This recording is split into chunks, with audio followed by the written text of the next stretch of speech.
A lot of companies now are looking at their footprint, carbon emissions, impacts on biodiversity, all these kind of things.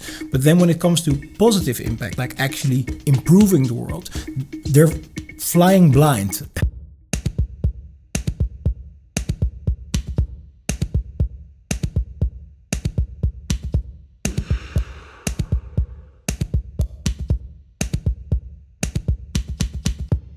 So what do you think is the biggest misunderstanding amongst business leaders when it comes to sustainability? What I see a lot is that people get sort of analysis paralysis, right? They look at data, and that's obviously critical to manage your sustainability agendas, but that shouldn't keep you from taking action immediately, right? These two things go in tandem.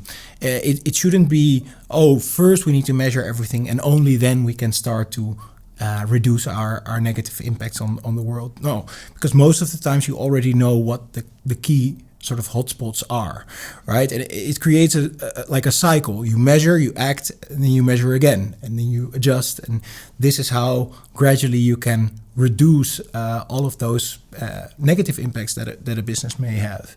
And then the second thing is also related to data, and that's what I call this sort of data divide between negative impact and positive impact, right? So a lot of companies now are looking at their footprint, carbon emissions, impacts on biodiversity, all these kind of things. But then when it comes to positive impact, like actually improving the world, they're flying blind. And that is really one of the next phases, I think, for sustainability, to not just look at measuring and reporting on these negative impacts, but also on the positive impacts.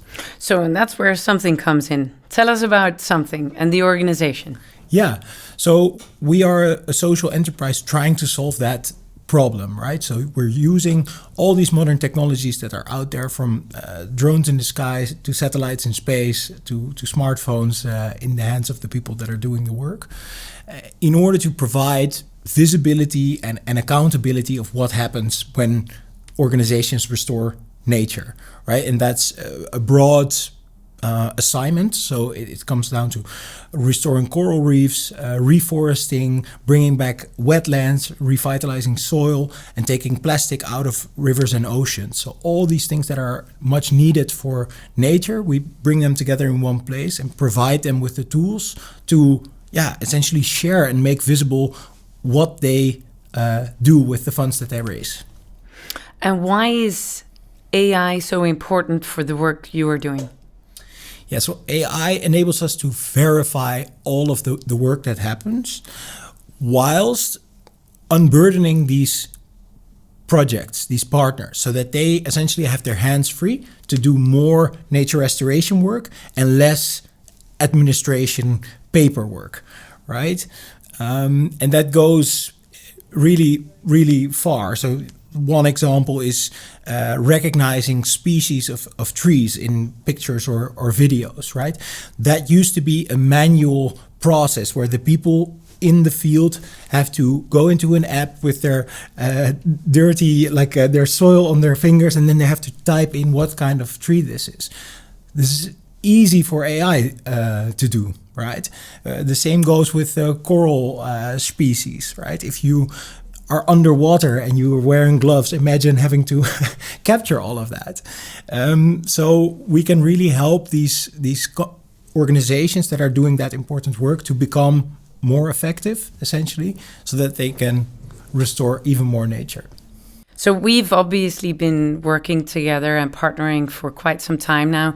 So can you elaborate a little on how Google Cloud's technologies are helping Sumthing's mission?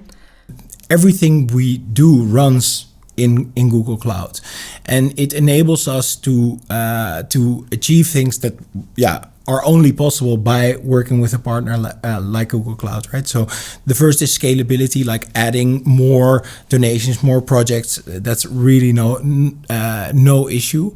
It also enables us to integrate our nature restoration into the places where it matters, right? We see that people in general are not, they are quite willing to contribute to these kind of things, but you have to ask them at the right moment, right? And that moment is not when they're running to the train on the station, when you get the little thing, do you want to sign up? No, but it's typically when people are aware of their negative impacts and connected to nature in some sort of way. So, for example, travel is a really nice example, right? When people are celebrating their holidays, that is typically a moment where they reconnect with nature and are really keen to help out and help to restore nature.